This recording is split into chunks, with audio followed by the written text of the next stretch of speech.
The FedProfits Association presents Thrive in the Recession through the power of no-bid contracts. And now, here's your host, Mr. Supercharged Profits himself, Ron Imbach. Welcome to another episode of Thrive in a Recession through the power of no-bid contracts. I'm your host, Ron Imbach, Mr. Supercharged Profits. I'm really digging that nickname. So, and hopefully it does with your business help you. We want this to, obviously we're focused on federal contracts and increasing the revenue for your business like that. But in many of the guests, including the guests that I know we have today, we're going to help you in other ways that you can actually increase your bottom line and your profits. Because if your revenue goes way up, but your expenses go up just as fast, if not faster, you're not putting more money in your pocket. We want that to be an emphasis of the show as well. So I'm really, really excited about the guest we have today. His name is James Bratten. James and I, we know we've come across each other many times in the past, at least a few times or so. Maybe I shouldn't say many, but it was one of those where you meet someone. I met him at a conference early last month. And we both walked up to him kind of doing the little pointing thing going, I think I know you. And he looked at me and said, I think I know you as well. So anyway, it was great to get reacquainted with him. And when I started talking to him about what he does, I said, I got to have you on my program that I do. I do a show called Thrive in a Recession through the power of no bid contracts. You'll be perfect for it. So he agreed to do it. We finally got it on the calendar and got him in here, and I'm really, really, really excited. James, welcome. So glad to have you here. Thank you so much, and I appreciate you, Ron. And again, I'm pretty sure that we go back much further than just the several times that we had, some conversations. I've been in the space for a long, long, long time, Ron. I don't want to date myself, but it was again a pleasure to actually see you again. It was great. I think part of it, though, and we have run into each other in different ways, but sure. I think one of those ways, and I think it's pretty cool, James told me that he used to do a television show on local television for federal contracting.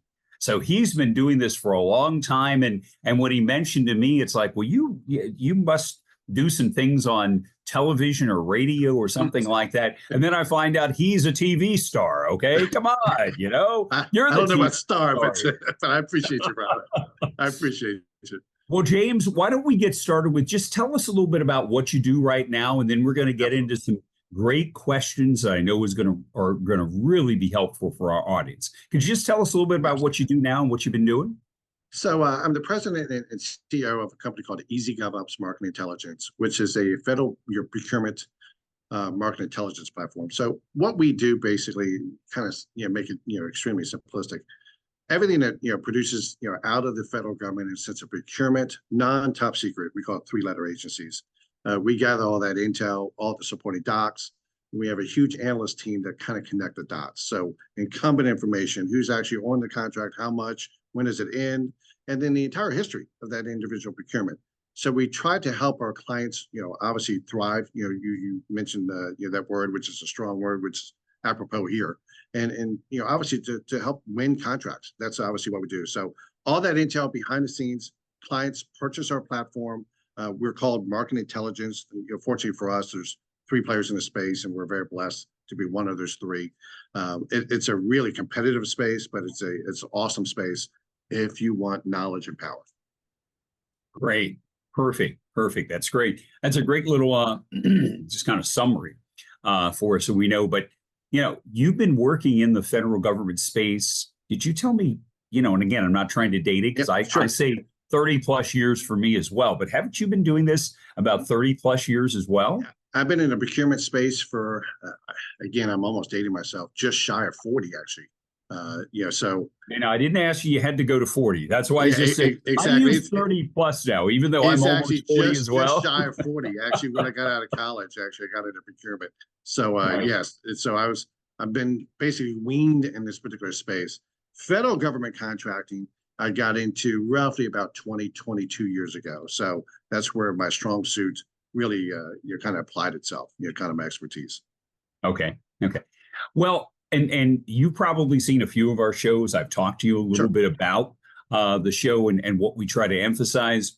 Well, one of our main themes, whether it's our show or, of course, I'm with FedProfits, the International Association of U.S. government contractors as well.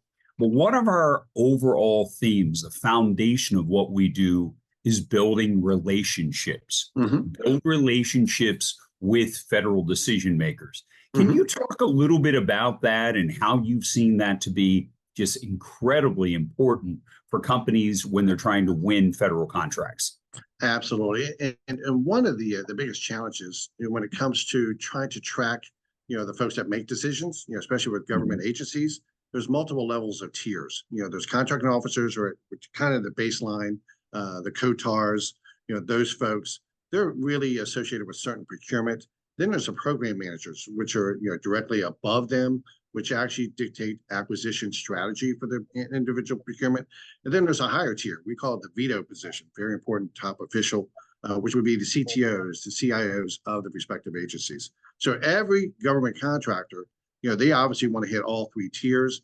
Program managers are looking behind the backdrop or the background. You can't reach those folks. Their information is not publicly available on Google. And for sure, the folks that are the veto positions, none of them are posted in Google as well. So the challenge is trying to find these folks. Absolutely. Absolutely. And, as I like to tell the folks that come into our program, very few of these people are sitting by their phone or just sitting by their email. And as soon as you contact them one time, they go, Eureka, I've been waiting for this person my entire life. Exactly. I've just got to talk to him and give him a 7-figure contract. That's why it's called building relationships. I used to do, and I'll make this quick, but I used to do a relationship building for business seminar that I used to do, class I used to teach. And one of the parts of the class, I would ask people in the class, a gentleman out there, when you met your wife for the first time, did you propose in the first 10 minutes? Well, of course they didn't. Their wife would have thought they were a kook, stalker, something like that, right? So they didn't. So I said, think of building relationships in business or now with federal agencies in the same way. It takes time. Absolutely. Absolutely. And I wanted to add to that, Ron, too. The biggest challenge is, when it comes to individual procurement, the contracting officers are the ones that are directly tied in information-wise. So when data comes out from the federal government sources, SAM.GOV is the main source for procurement. So when procurement opportunities come out, typically there's one or two contracting officers, most often two. One is a backup, one is a primary. Well, those folks are directly tied to the individual procurement. Well, the government contracting community can now, with what we provided, in Intel and market intelligence, actually see who's buying, based on repetitive behavior. So, folks that buy janitorial, services for agency, blah, blah, blah, blah, blah, there's a buying behavior. Program managers, their bosses know that, Susie, Bob are the folks that, constantly buy in that particular sector. They're going to give, future procurement to those particular individuals. Well, half the challenge is trying to find the buyers who are buying what you do. So, that's always a daunting task for folks that don't have market intelligence. Absolutely. Absolutely. Yeah, because when you think about it, there are 4,600 agencies. And how many decision makers within 4,600 agencies of the federal government? Absolutely. Literally tens of thousands, if not hundreds of thousands of people who can buy things. So you can't go at it with a shotgun approach. Okay. No, absolutely. Because you have to focus, you have to target the right people. Hey, let me ask you a couple of other little questions about, because based on, again, your vast experience in federal contracting and overall in contracting, what about let's call them socioeconomic conditions or situations that can help people get and win federal contracts? Can you talk a little bit about that as well? Absolutely. I think that's very relevant for our audience. No, absolutely. Small businesses obviously the backbone of the country, but I will say this: 25% of the pie is what the government earmarks for small business. Now, the government has an agenda. The agenda obviously is to make sure they have qualified vendors for every procurement. Again, they set aside 25% as a giant pie. Well, within that pie, there's 8A status, which is a 9-year program, financially challenging program assistance. There's a hub zone. There's SDVOSB status, woman in a small business, and all these other ones kind of in between: small business, total small business, partial small business, so forth. Well, the government's agenda is to make sure small business gets earmarked, 25%. Doesn't always happen. The government has small business goals. Every agency, they're trying to target, a certain percentage for each one. Some underachieve, some overachieve. But again, at least they have targets. The challenge is, and this is a government woe, it takes about 1.5 years for the set aside goals as to the report cards that actually come out. So government contracting community trying to figure out what agency to target, you got about 1.5 years delay in a sense of accuracy of what they've been achieving in a sense of socioeconomic status. But it's by every means the best process to be approved as an 8A company or SDVSB, legitimized, so you can actually win contracts, because the government is looking for you in a sense of trying to make those awards. So it's a great point about socioeconomic status. We call it set asides, kind of my world. Yeah. Yeah, and I use set asides most of the time, even in my classes, but I'll often back up because I've got to define them anyway. And when you said, we were talking a little bit just before that, and it's like, oh yeah, that is a good way that a lot of people maybe understand it a little better than just set asides. And like, what is that? Set aside for what? How's that done? So I'm glad you explained that like that. So you talked a little bit about 8A businesses. Now, 8A status. Not too long ago, okay, there was a pause on 8A businesses. Yes, it was. Now 8A business is up for grabs again, and I think it's even broader, but by what I've heard now than it had been for quite a while. Can you just address that? Sure. I know there are a lot of businesses out there interested in that. Exactly. The 8A program was actually paused. There was some concern about the legalities of their procedures, how they had everything kind of set up as a kind of protocol. So they put a pause on it. Well, obviously the 8A community, or the folks that wanted to get into the 8A realm, were very upset about it. So very simply, that pause has now spurred a lot of folks now getting part of the program. During COVID, most folks don't realize this. During COVID, U.S. federal government, infinite wisdom, God bless them, they made this decision. They actually gave an extra year to those folks, on the 8A program, which is a 9-year program. So they gave them a 10th year. So they gave them, another year to be able to succeed. So those challenges of trying to get on the program, which is a daunting task, a lot of financials you have to provide. I mean, it could take forever. But again, it gives you the competitive advantage. That pause has spurred a lot of activity lately, which is great. Absolutely. Switching gears a little bit, because this is something a lot of our audience, a lot of people in our audience think about a lot, because, if you're getting into federal contracting, it can be a little daunting, with the paperwork and the compliance issues and all those kinds of things. Can I handle a big federal contract? That's always a question I get from members of the association.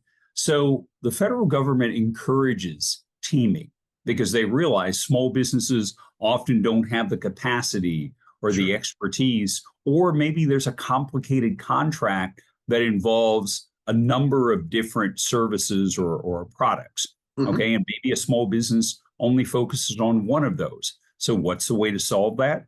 Team. Okay, work with especially a bigger company, but with small companies can even work together if they have different types of expertise. Can you talk a little bit about teaming and maybe the best ways to find teaming partners, build those relationships, that kind of thing? Absolutely. Teaming is something that I strongly encourage for every government contractor. The way that procurement releases, it may be 70% of what you do, 30% somebody else. Well, the challenge is to try to figure out who that 30% qualified candidate would be. So, you want to make sure the contracting officer feels comfortable with you and your potential teaming partner, whether you want to form a JV, a joint venture. You've got all these different, myriad of different things that you can actually do. Very simply, the best form of trying to find a perfect teaming partner, you have to have market intelligence. You have to be able to get into the weeds. If you're looking at a particular Army opportunity and you have to put people in seats and it's got to be in Alabama, you want to find a teaming partner. Hypothetically, it would be in that region, because you're not a staffing company, but you do IT and it involves staffing and IT. So you have to find a particular partner. The daunting task is there's 1.8 million companies that have ever been registered with the U.S. federal government as government contractors. That's that's like a dart trying to, hit a balloon from 1,000 miles away. That's very difficult. So you want to find a perfect teaming partner that is, one, very successful in the past, obviously in the future, typically would have GSA schedules, maybe some GWACs, high profile IDIQs, things that, obviously that could help you, in a further relationship, just not the individual opportunity that you're looking at in the sense of a partnership. So there's a myriad of different ways to be poised for success. Good. Perfect.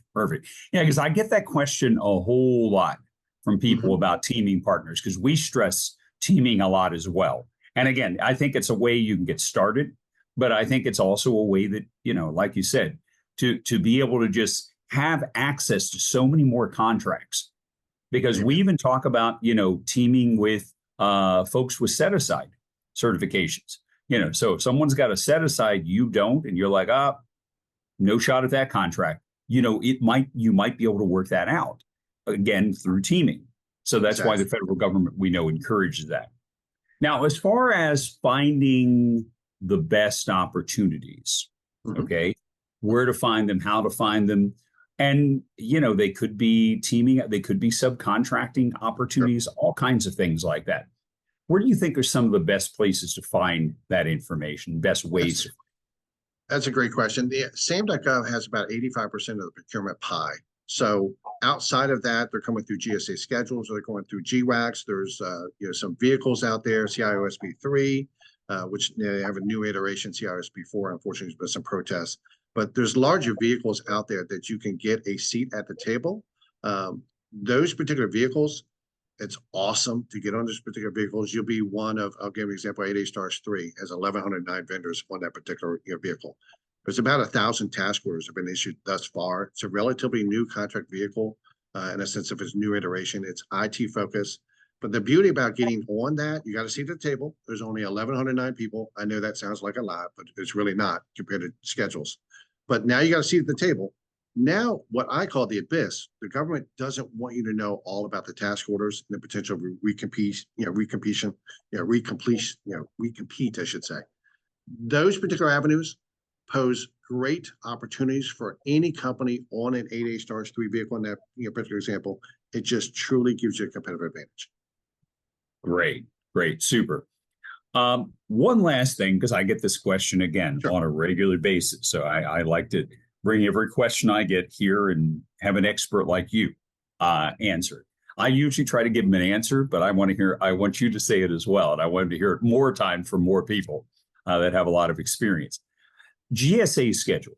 I get a lot of questions about the GSA schedule and should I be on that? I heard I should do that right away. I had an agency tell me unless I'm on the GSA schedule, I can't get a contract here. They do everything through GSA. Can you just talk a couple of minutes about the GSA schedule, the importance of it, when someone might want to, start pursuing that, even the registration process a little bit? It's daunting. The registration process, to your point, sometimes it could take a year and a half. I mean, it's really, really burdensome. But to your point, once you get on a GSA schedule, you're qualified. There's SIN levels, which are sub-levels under the master consolidated schedule. And exactly to your point, there are major agencies. That's all they do is purchase through that particular schedule for that particular type of opportunity. So very simply, to qualify for it, again, it's a long process. Again, it's the cool thing about, and it's not just cool, it's just an awesome experience. You vet the pool of possible candidates that you're competing against. So if you know that particular agency is going to procure through that particular SIN, through that particular schedule, again, it just makes it a really competitive advantage for you because it's a smaller pool. You get on that SIN level. By reflex, that particular contracting officer in that GSA scene that knows that, hey, I've got a qualified candidate, ABC company that can perform admirably. They're on SIN number, blah, blah, blah, blah. We're just going to give them task orders as a repetitive action. It is awesome because it really reduces the competition. And these task orders, most people don't realize, they're massive. Yes. More often than not, they're higher than traditional procurement through SAM.gov. People don't realize the massive nature of just those dollar amounts. So it's a great question. I strongly encourage everybody to get on a GSA schedule based on their expertise, assuming that there's, obviously schedule SINs based on their expertise. The great thing is what I like to tell folks all the time is that whatever, if you are a women-owned business, why would you not want to be a certified women-owned business to have that advantage, have that set aside with the federal government? If you can qualify and you want to go through the process of 8A certification. Why wouldn't you? If you are located in a hub zone, why wouldn't you? If you're a service-disabled vet, there's all kinds of advantages you can get to give you like a little one-up. Why wouldn't you consider teaming? Why wouldn't you consider being a subcontractor? Okay, there's just all kinds of things like that. And I look at that with the GSA schedule, adding that to that list. Why wouldn't you want to do that? If you really want to get into federal contract, and, and we both know, the billions and billions and hundreds of billions of dollars that the federal government spends on procurement contracts. You can't work with a bigger customer in the world than the U.S. federal government and all the different things that they buy. So if you really want to be a player and you really want to get into that, give yourself all the advantages that you possibly can, and the GSA schedule can obviously be a great one of those. So I do want to caution though with this. So a lot of people will think, and I'll get this question a lot as well, when you get into federal contracting, you have to have the GSA right away. And there are a lot of agencies that don't buy through the GSA, or they don't buy everything through GSA. So don't think that, oh my goodness, until I have that, I can't even begin to do federal contracting. Would you agree with that? Well, I want to add one more thing. The challenge is once you get on the GSA schedule, you have to perform. You've got 2 years, to win the task order. So the bottom line is that don't, pat yourself on the back that, hey, I got on the GSA schedule. You have to perform, or they're going to boot you out. So the bottom line is that you spend a year and a half to try to get into the schedule. I mean, like I said, you have to win task orders. So you have to really isolate certain schedules, certain, consolidated schedules, certain SINs that you can win task orders on. And sometimes it might involve, partner, in that particular scheme of things to make sure that your participation within 2 years winning a task order takes place. So the challenges are many, but like I said, getting on the schedule is just an awesome experience. It's very difficult not to win task orders if you're really focused in that particular arena. And it's a means for the government agencies and offices to actually get what they want, mission accomplished. They found a qualified vendor. They know those qualified vendors are already in that particular consolidated schedule in respect of SIN. They just give them task orders left and right. So it's just an awesome experience from that light. Wow. Well, that's very encouraging. I really, really appreciate that. And the information you've given us is incredible. I know the audience is really going to appreciate that and appreciate you, and love to have you on again sometime because, quite frankly, I enjoy chatting with you as well. So, and, we gotta catch up, and this is a great way to do it. We can have a little chat here, and plus we can share a lot of incredibly valuable information with our audience. So, James, I want to thank you very much for joining me today. It's been great. It's been great reconnecting with you, and we'll definitely give you a call and try to have you on again sometime soon. How about that? All right. Sounds great. Thank you. Anytime, Ron. I appreciate you. All right. Thank you so much. I appreciate that. Now, and I want to thank all of you for tuning in again for another episode of Thrive in a Recession through the Power of No Bid Contracts. All right. Once again, our guest today gave you a lot of incredible information, incredible insight from 20 plus years in federal contracting and a lot more years. I won't give the exact, James. I'll just throw it out there as a lot more years again in state, local contract. But he is a real expert at this. And again, I want to thank all of you. There's also information you're going to see on your screen, our barcode. Go ahead if you want to learn some more information about the association, the International Association of U.S. Government Contractors, FedProfits. We've got a lot of information on there for you, classes you can take, that kind of thing. So we'd love to assist you. If you're thinking about getting into federal contracting, please take a look at our website, www.fedprofits.com. Got a lot of great information on there. And for those of you who may belong to an organization, okay, and you think, this would be something that I know other people in my organization would like to know about. I do presentations. I also speak at events, live events, that kind of thing as well. So if you're interested in that, you have all my contact information. Please reach out to me via email, give me a call, whatever, shoot me a text, and let me know about an upcoming event. And if I can work it out, I'd love to meet your group. So again, thank you for joining us on another episode of Thrive in a Recession. We'll look forward to seeing you next time. Thanks again. Thank you for joining us on the Thrive in the Recession through the Power of No Bid Contract show. If you want more information on no bid contracts, visit us at www.FedProfits.com. We hope that you will join Ron Imbach, Mr. Supercharged Profits, next time as we continue to explore how no-bid federal contracts can seriously grow your business. Be sure to subscribe to the show wherever you get your podcasts or visit the FedProfits YouTube channel. Until next time, have a prosperous week.